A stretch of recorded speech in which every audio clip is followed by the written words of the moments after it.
On September 19, 2018, Haniwa tweeted, "The Super Crown, some spicy new Mario lore," along with a comic. That shows Princess Peach rejecting both Mario and Bowser. Mario comforts Bowser. Bowser puts on the Super Crown, and you see Mario with a female version of Bowser walking by Peach and Luigi. This is the Museum of Twitter, the show where we talk about the most important tweets in the history of Twitter.com. I wanted to cover a Mario-related tweet because the Super Mario Galaxy movie comes out tonight, and so I asked my Patreon Discord for a Mario-related tweet to do, and I was enlightened about Bowsette. This might be shocking to some people depending on how you use the internet, but I was not familiar with the existence of Bowsette before this afternoon, the day I'm recording this. But that's not that surprising. I wasn't familiar with the existence of Rosalina, an actual canonical Mario character, until Brie Larson was cast as her. Anyway, if you're like me, let me explain what's going on here. Because if you don't know what's going on here, this cartoon doesn't really make that much sense. So a few days before this comic was made, a trailer for New Super Mario Bros. U Deluxe was dropped, and in that you can briefly see a new power-up called the Super Crown. This is a power-up for Toadette, and when Toadette puts on this crown,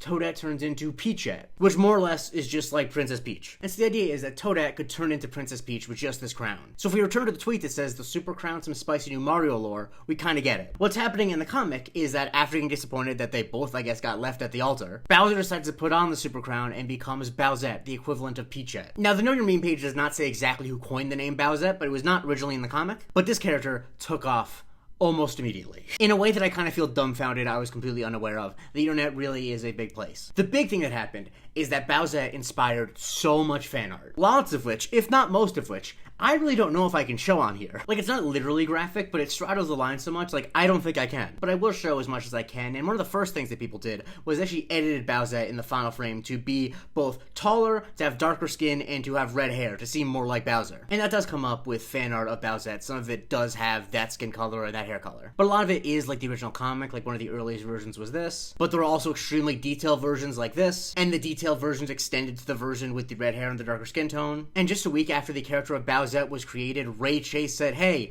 Bowsette has a voice." He got his girlfriend, Julia McIlvaine, to voice Bowsette. And Bowsette, according to this, sounds like this. Well, well, Mario. Something gone wrong with your pipes? It's me, Bowsette. And this was not just a North American phenomenon. The Japanese name for Bowsette trended on Twitter, and apparently had over 1.02 million tweets about it in one day. And so you got some fan art of Bowsette from some really celebrated Japanese artists. And understandably, this was, I think, fairly overwhelming for Haniwa, who first addressed it in another comic where they kind of parodied the scene in Wreck-It Ralph where all the villains are, like a group therapy, and a bunch of villains, including Dr. Eggman, are looking at Bowsette and say, "Did Bowser lose weight?" And then just 4 days in, they tweeted this illustration with, "Follower count is now 100 times from before this started. A bunch of artists I follow and even Dragon Maids made fan art. Gotta Know Your Meme entry. There's a top trending tag on Japan Twitter. What the hell is happening? I'm flattered, but also a bit scared now." And so yeah, this was insane how much this blew up. Like, that's the thing that shocked me when I was going through the Know Your Meme and going through different tweets about this, just how quickly this all happened. Like, just a few days after it was posted, friend of the show and my mutual Cohen is a Ghost said, "The year of Luigi is over, the century of Bowsette has begun." And by the 25th of September, a Japanese news site called JCast had reached out to Nintendo about this,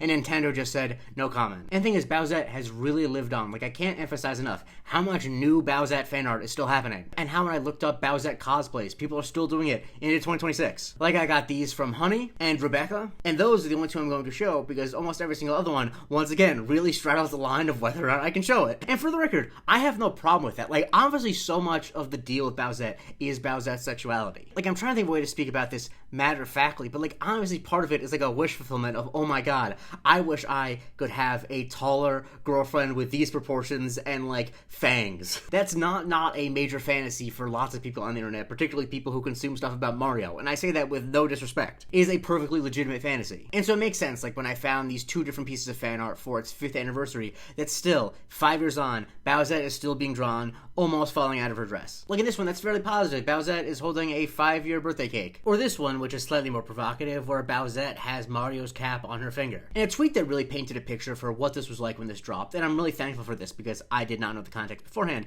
is Pseudonym, who says, "I was in the back room at work grabbing some bottles and glanced at my phone briefly when this had just been posted. I knew then that the world would never be the same." And the world wasn't the same for Haniwa, who actually got a glass trophy from Nico Nico Nintendo and Pixiv for the Bowsette trend. I don't know how many fan comics have resulted in someone getting a glass trophy, but that's awesome. And the thing I want to say for the end, because I do want to talk about it with the seriousness it deserves, is that Bowsette is apparently really important to the trans community. Like, you can see in a somewhat crude way from r/trans of Bowsette is a trans icon and there's nothing you can do about it, but it's also a thing that's literally been written about in journals. In the Visual Resources journal, Janessa Hester wrote an article called Nintendo Switching Genders, Bowsette and the Potentiality of Transgender Video Game Mechanics. And rather than speculate as to why this is important to trans people, I actually want to cite this post from Veera Durav on Blue Sky, who was responding to a prompt about what cracked her egg, which is a term in the trans community for when you realize you're trans, and Veera says, Bowsette. I was utterly enamored with her when she hit the net. Something specifically about a character I grew up with from a very young age, who had always been monstrous and reviled, getting to be cute and gay and sweet and happy, just flipped a switch in my brain. Like, in the original comic, obviously, it is in some ways just a silly joke about a new game mechanic. Not that I think Hanaiwa wasn't aware of some of the gender implications, but, like, part of it is making a joke about this new game mechanic, but I think inherently, by taking Bowser, this character who, like Veera said, is considered monstrous often, and giving him an item that allows him to turn into a beautiful woman, like, I understand why that resonates with trans people. And so in that way, Bowsette is both silly and makes people horny, and is also important. It's all of those things wrapped in one.